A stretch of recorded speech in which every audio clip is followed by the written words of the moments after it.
Nós faremos uma leitura em duas porções das Sagradas Escrituras. Primeiramente, abramos a Bíblia em Mateus, capítulo 21, versículo 18 ao 22.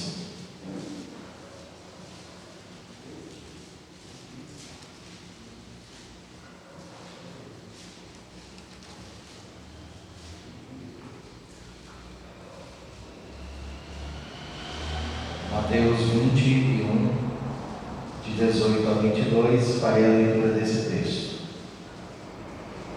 Cedo de manhã, ao voltar para a cidade, teve fome, e vendo uma figueira à beira do caminho, aproximou-se dela e, não tendo achado senão folhas, disse-lhe: nunca mais nasça fruto de ti. E a figueira secou imediatamente. Vendo isto, os discípulos admiraram-se e exclamaram: como secou depressa a figueira? Jesus, porém, lhes respondeu: em verdade vos digo que, se tiverdes fé e não duvidardes, não somente fareis o que foi feito à figueira, mas até mesmo a este monte, se a este monte disserdes: ergue-te e lança-te no mar, tal sucederá. E tudo quanto pedirdes em oração, crendo, recebereis. Evangelho de Marcos, capítulo 11, do versículo 12 ao versículo 14. Marcos 11, do 12 ao 14. E depois nós saltaremos do 20 para o 24. 20 ao 24. Marcos 11, de 12 a 14, nos diz assim: no dia seguinte, quando saíram de Betânia, teve fome, e vendo de longe uma figueira com folhas, foi ver se nela porventura acharia alguma coisa. Aproximando-se dela, nada achou senão folhas, porque não era tempo de figos. Então lhe disse Jesus: nunca jamais com alguém fruto de ti. E seus discípulos ouviram isto. Versículo de número 20. E passando eles pela manhã, viram que a figueira secara desde a raiz. Então Pedro, lembrando-se, falou: mestre, eis que a figueira que amaldiçoaste secou. Ao que Jesus lhes disse: tende fé em Deus, porque em verdade vos afirmo que, se alguém disser a este monte: ergue-te e lança-te no mar, e não duvidar no seu coração, mas crer que se fará o que diz, assim será com ele. Amém. Mantenhamos nossas Bíblias abertas e vamos orar ao Senhor. Deus querido, pedimos a iluminação necessária para a compreensão do texto que acabamos de ler. Em nome de Jesus. Amém. Podeis assentar, por favor, mantendo suas Bíblias abertas. O texto que nós iremos expor estará concentrado no Evangelho de Marcos e o tema é a figueira amaldiçoada. Amados irmãos, certamente muitos de vocês, assim como eu, já vivenciaram a experiência de terem as suas expectativas frustradas pela realidade. Quero dizer com isso que é comum na vida sermos enganados pelas aparências. Quantas vezes nos deixamos seduzir pelas aparências, mas quando olhamos mais de perto, vemos que as aparências eram bem diferentes da realidade. Isso pode ocorrer com referência a lugares, por exemplo. Alguém nos diz: olha, aquela cidade é maravilhosa para você passar um fim de semana. Você vai e ela não é tão maravilhosa assim como lhe disseram. Isso costuma acontecer com comidas. Alguém diz: tem um restaurante aqui muito bom.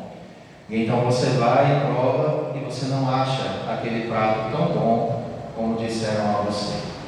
Isso costuma acontecer com utensílios. Você vai comprar um instrumento e o dono da loja diz: olha, essa é a melhor guitarra que nós temos aqui, é muito boa. Quando você compra e começa a usar, você percebe que a qualidade não é a mesma. Isso também acontece com veículos, com imóveis e, claro, também acontece com pessoas. O dito "as aparências enganam" não é somente um ditado popular, mas é uma possibilidade concreta nas nossas vidas. pessoas nós não nos achegamos e dizemos: essa pessoa é maravilhosa, mas quando convivemos mais de perto, percebemos que a maravilha não é tão grande assim. No entanto, meus queridos, há alguém que jamais pode ser enganado pelas aparências, e este alguém é Jesus. Ele nos conhece perfeitamente.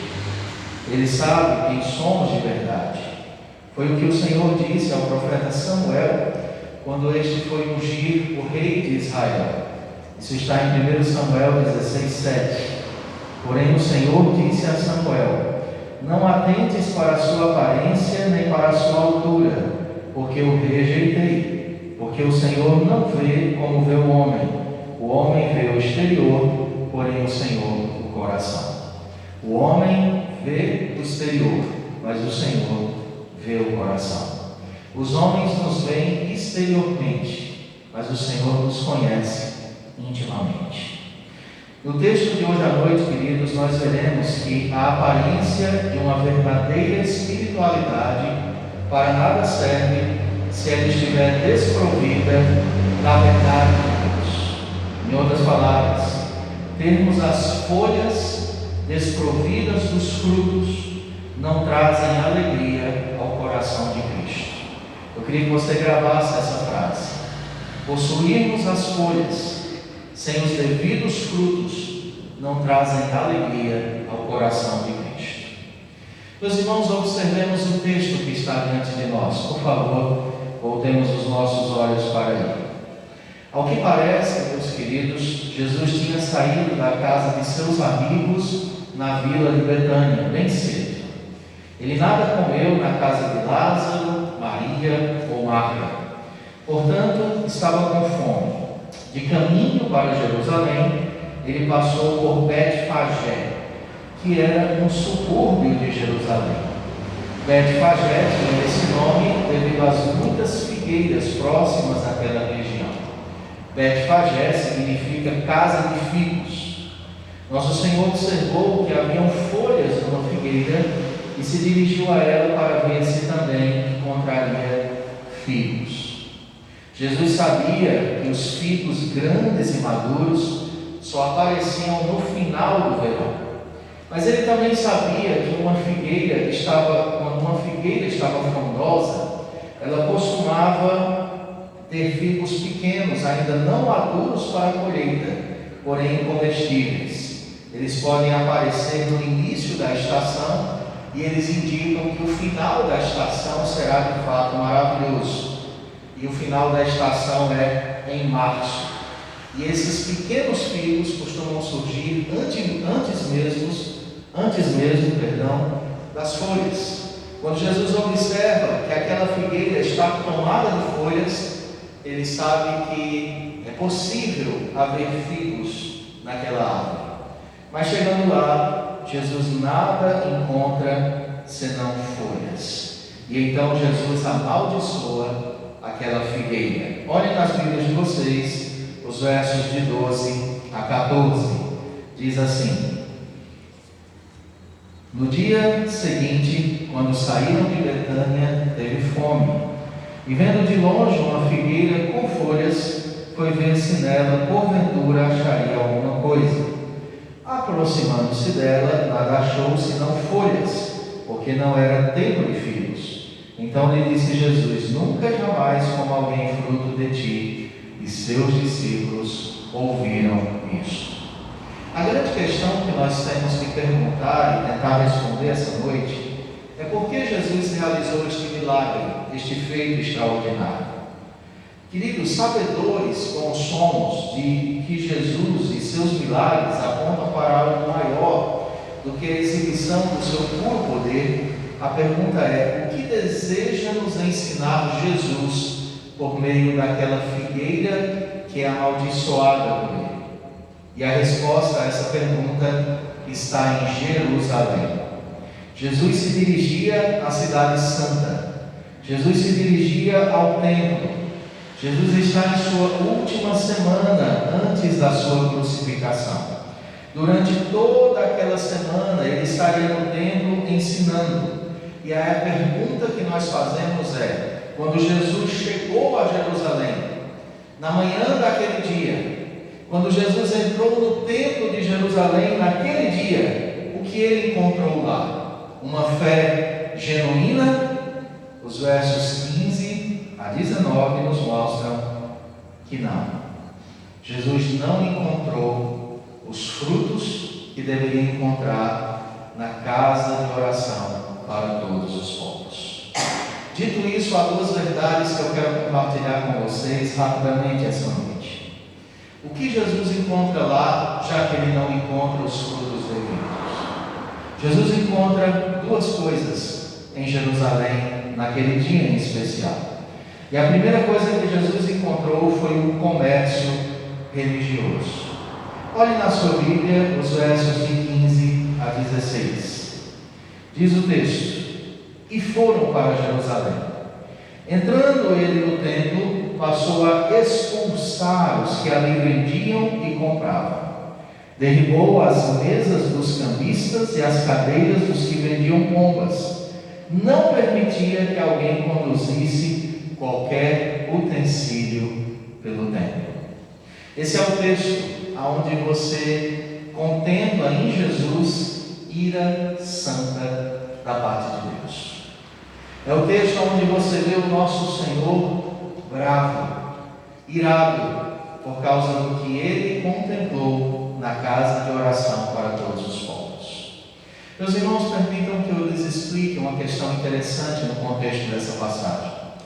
Era permitido que as famílias que vinham oferecer seus sacrifícios ao Senhor em Jerusalém comprassem ali mesmo na cidade os seus animais, pois seria bem pesado trazer de longe o cordeiro ou as pombas para ofertar a Deus.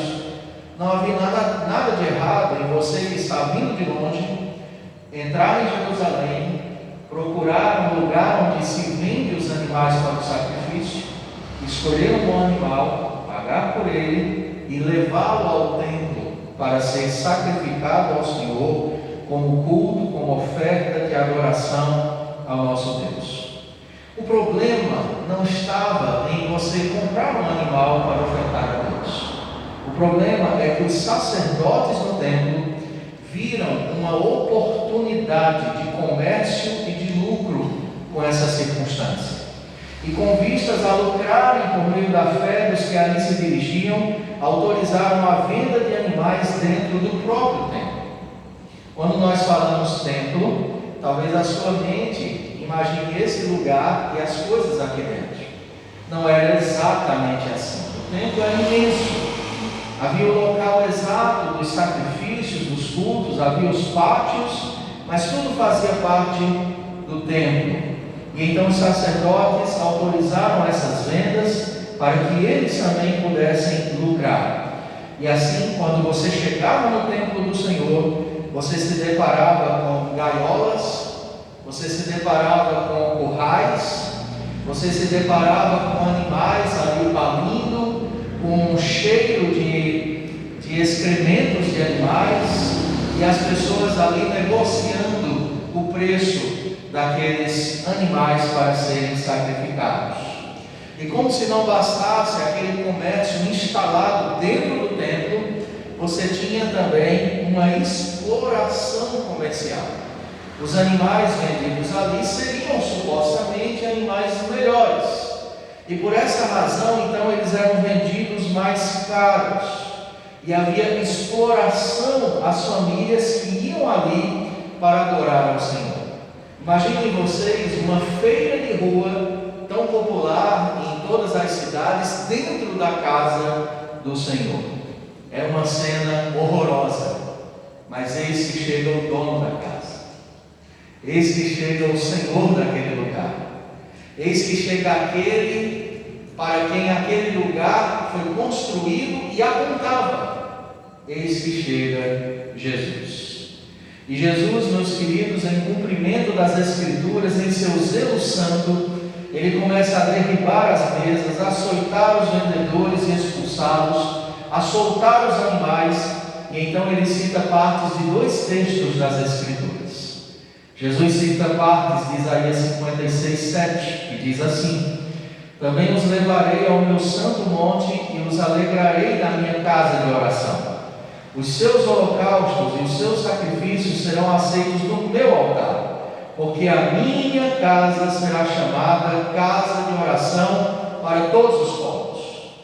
Jesus também cita Jeremias 7,11. Será esta casa que se chama pelo meu nome um covil de salteadores aos vossos olhos? Eis que eu mesmo vi isto, diz o Senhor. Jeremias 7,11. O templo, meus queridos, foi criado para que as pessoas orassem ao Senhor e tivessem acesso a Ele por meio de sacrifícios, mas agora era um lugar de comércio e lucro. O templo, queridos, apontava para Cristo. Jesus agora visita sua própria casa de oração e esta casa estava com os dias contados. Não ficaria ali pedra sobre pedra sem ser derribada dali a 40 anos aproximadamente. Jesus se constitui nosso acesso ao Pai. O templo ilustra isso. Jesus se indignou a ver a exploração às custas do seu sacrifício. E aí, quando nós olhamos isso e nós nos questionamos acerca dos frutos de uma verdadeira fé, dos frutos de uma verdadeira religião, dos frutos que Jesus foi procurar naquele lugar de oração e não encontrou, parece que nós estamos vendo, meus amados, um retrato dos nossos dias, aonde também em nossos dias a fé tornou-se uma moeda de lucro. E aí nós vemos o comércio sendo feito na casa do Senhor, com o nome do Senhor e por propósitos que não glorificam o Senhor. E aí você tem a caneta ungida que você compra, e se você fizer a prova do Enem com esta caneta, você entra tranquilamente. Aí você tem o óleo da unção, álcool em gel, nada. O negócio é óleo ungido. Passou, Covid fica longe. Nós temos feijão maravilha. Parece até uma antiga novela de uma emissora aí, bem polêmica. Feijão maravilha. E você compra os grãos mágicos e você se sente o próprio João de pé de feijão. E ali você não vai ter mais fome. E essas coisas são mercadejadas em nome de Jesus. E aí onde está a verdadeira fé? Irmãos, são apenas folhas. É apenas aparência de espiritualidade, aparência de piedade. Tem cara de que pertence a Deus, tem cara de que te aproxima de Deus, mas na verdade, longe está do Senhor. O Senhor olha para a sua igreja e Ele não deseja apenas folhas. Ele olha quais são os frutos. Ele sabe quem é autêntico e quem é hipócrita em sua fé. A segunda questão, mais contundente ainda, que eu quero chamar a sua atenção, segunda e última, é que quando Jesus vai a Jerusalém, ele, além de encontrar comércio religioso, ele encontra algo pior ainda. Ele encontra hipocrisia religiosa. E aí, queridos, Jesus encontra naquele lugar não uma fé verdadeira, mas uma falsa fé. Na verdade, se você ler os evangelhos ou puxar pela memória, especialmente o de Mateus, você irá se deparar com diversos conflitos das seitas dos fariseus com Jesus e também da seita dos saduceus. Em todos esses conflitos, se você puxar pela memória, você irá perceber que o grande erro, ou o principal dos erros desses movimentos, era porque não havia autenticidade neles. Eram hipócritas religiosos. E no verso 18, se você olhar aí no texto que está diante de você, você vai ver que o coração dos fariseus era um coração que odiava Jesus e tramava matá-lo.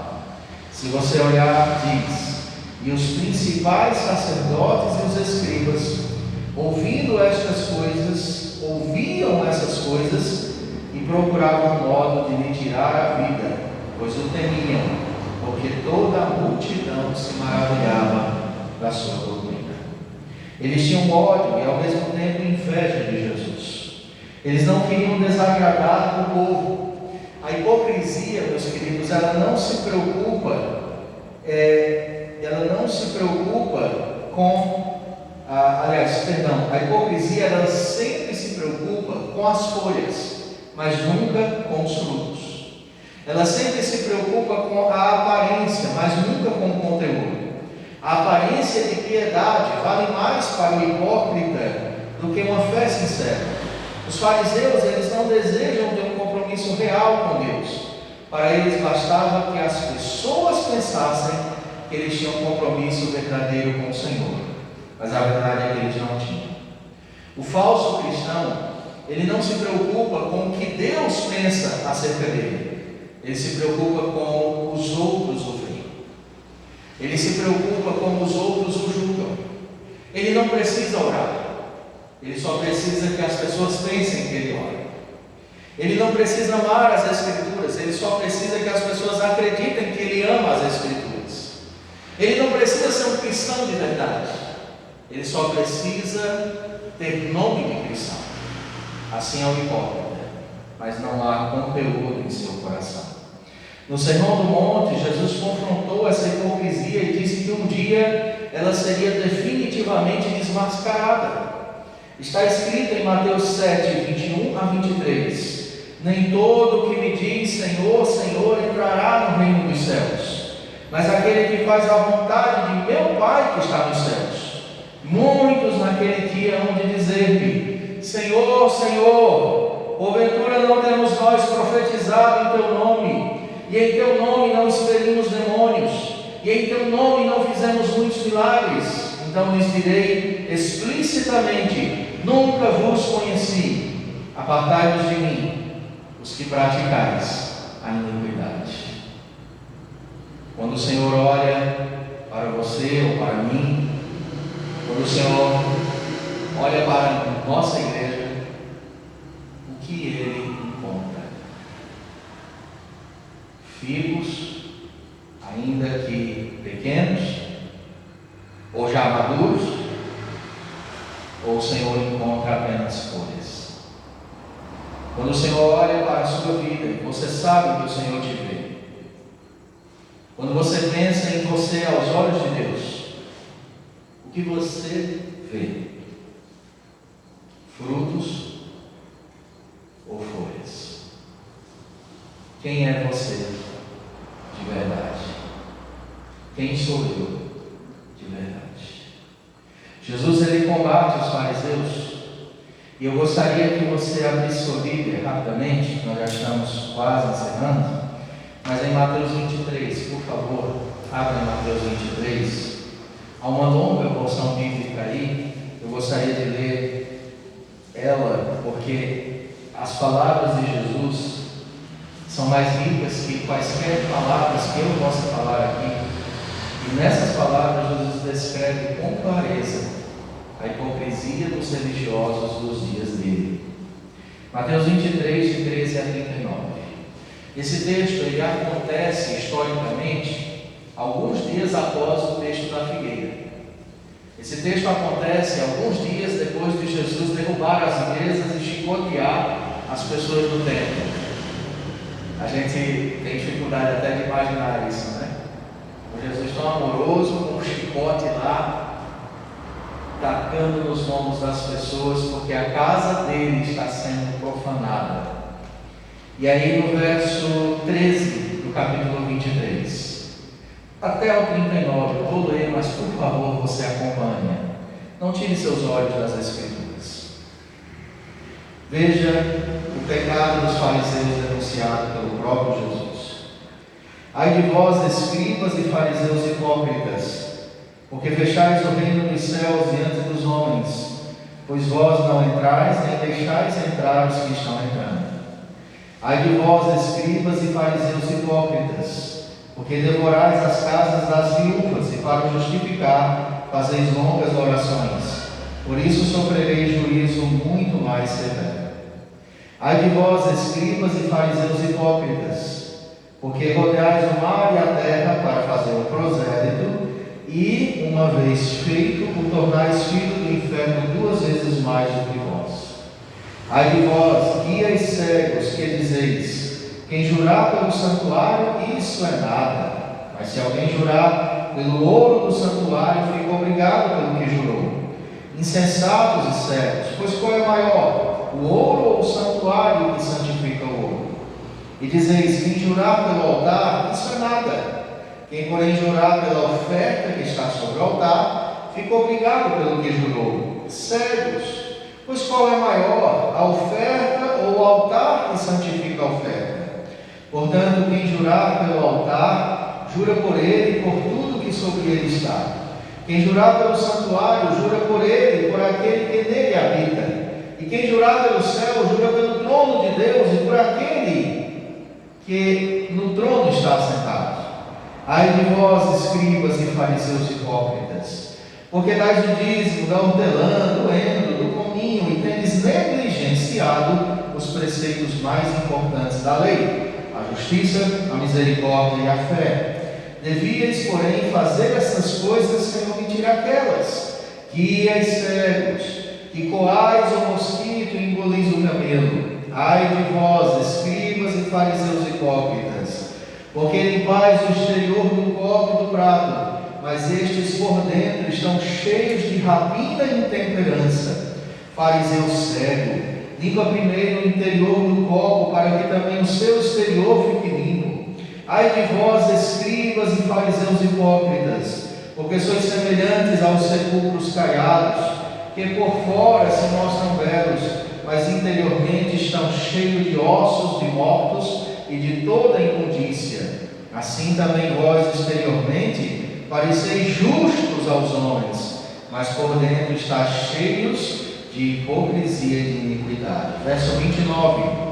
Ai de vós, escribas e fariseus hipócritas, porque edificais os sepulcros dos profetas e adornais os túmulos dos justos, e dizeis: se tivéssemos vivido nos dias de nossos pais, não teríamos sido seus cúmplices no sangue dos profetas. Assim contra vós mesmos testificais que sois filhos dos que matam os profetas. Enchei vós, pois, a medida de vossos pais. Serpentes, raça de víboras, como escapareis da condenação do inferno? Por isso, eis que vos envio profetas, sábios e escribas. A uns matareis e crucificareis, a outros açoitareis nas vossas sinagogas e perseguireis de cidade em cidade, para que sobre vós recaia todo o sangue justo derramado sobre a terra, desde o sangue do justo Abel até o sangue de Zacarias, filho de Berequias, a quem mataste entre o santuário e o altar. Em verdade vos digo que todas estas coisas hão de vir sobre a presente geração. Agora, preste atenção nos versos 37 a 39. Jerusalém, Jerusalém, que matas os profetas e apedrejas os que te foram enviados. Quantas vezes quis eu reunir os teus filhos como a galinha junta os seus pintinhos debaixo das asas, e vós não quisestes. Eis que a vossa casa vos ficará deserta. É como se Jesus dissesse: não nasça mais fruto de ti. Declaro-vos, pois, que desde agora já não me vereis, até que venhais a dizer: bendito o que vem em nome do Senhor. Irmãos, esse texto é de arrepiar a alma. Irmãos, Deus não quer hipocrisia em nós. Ele quer sinceridade. Ele não quer apenas folhas na nossa vida. Ele deseja saborear os frutos. Poderíamos falar muito mais aqui, mas eu quero concluir chamando sua atenção para uma questão. Para concluir essa mensagem de hoje, eu quero convidar você a olhar para os versos finais do texto que estamos expondo, do 20 ao 23, de Marcos 11. E passando eles pela manhã, viram que a figueira secara desde a raiz. Então Pedro, só uma curiosidade, Pedro é quem possivelmente dita o Evangelho de Marcos para João Marcos escrever. Lembrando-se, falou: Mestre, eis que a figueira que amaldiçoaste secou. Você percebe aí em Pedro uma certa surpresa do que ele está vendo. Ao que Jesus lhes disse: tende fé em Deus. Olha o que Jesus diz. Tende o que, irmãos? Jesus não disse: tenham aparência, mas tenham fé. Tende fé em Deus, porque em verdade vos afirmo que se alguém disser a este monte: ergue-te e lança-te no mar, e não duvidar no seu coração, mas crer que se fará o que diz, assim será com ele. As pessoas só pegam essa parte, né? E aí você encontra alguns cristãos até orando para o monte sair do lugar. Mas Jesus está falando aqui sobre fé. Ele foi em Jerusalém em busca de fé. Ele foi em busca de autenticidade. Ele não encontrou porque não tinha. E antes de fazer isso, ele ilustra para os discípulos: nunca mais nasça fruto de ti. E a figueira seca.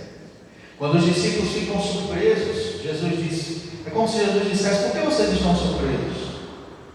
Se vocês tiverem fé, vocês falarão e acontecerá o que vocês vão dizer. Se vocês tiverem fé em Deus.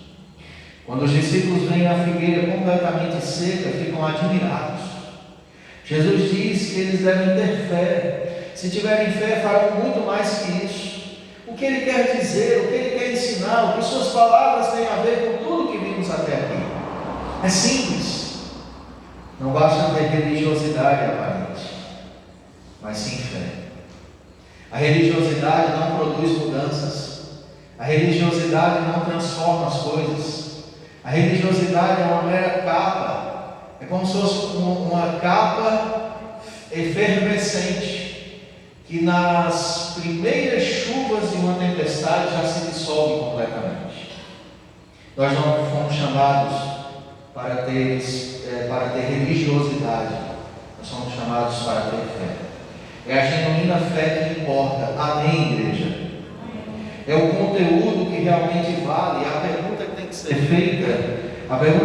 feita é se você tem fé.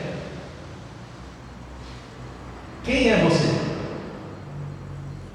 Quem é você como cristão? Que crente é você? Que crente sou eu? Temos fé? Mas se você ou eu não tivermos fé, o que fazer?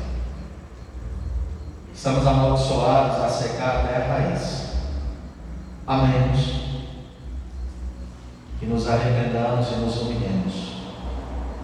Senhor, eu não quero ser só religioso. Eu quero ser um homem, uma mulher de fé. O texto é muito longo para prosseguirmos, mas vocês notarão que logo após o confronto aos fariseus, Jesus ensina aos seus discípulos que a figueira irá secar até a raiz. Jesus fala da queda de Jerusalém. De lá para cá, dali a 40 anos, Jerusalém iria ser destruída. No ano 70. E de 70 depois de Cristo até 1948, aquele povo não soube mais o que era ser uma nação.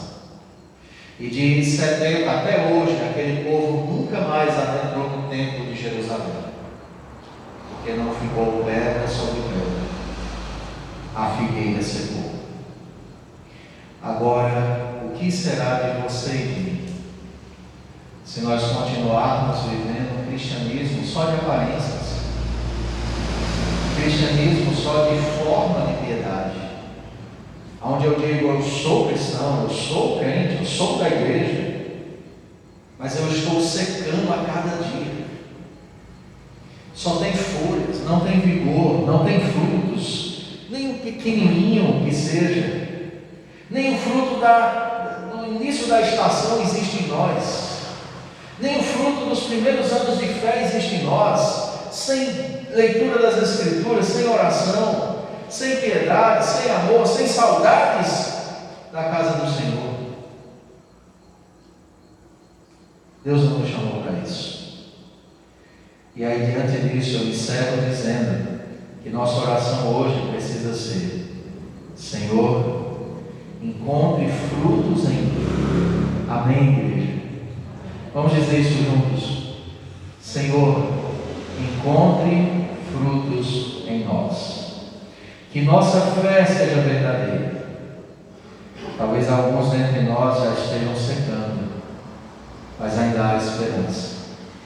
Arrependamos-nos e nos voltemos para o Senhor de todo o nosso coração. Amém. Vamos ficar em pé e vamos orar, encerrando esse culto e impetrando a bênção do Senhor. Querido Deus e amado Pai, muito obrigado por nos confrontar com o texto essa noite. Ai de nós, se seguirmos esses passos terríveis de uma religiosidade sem fé. Vem, Senhor, continua transformando e abençoando nossas vidas, fazendo de nós um povo segundo o Teu coração, um povo cheio de fé, que vislumbra mudanças, porque crê e confia no Senhor.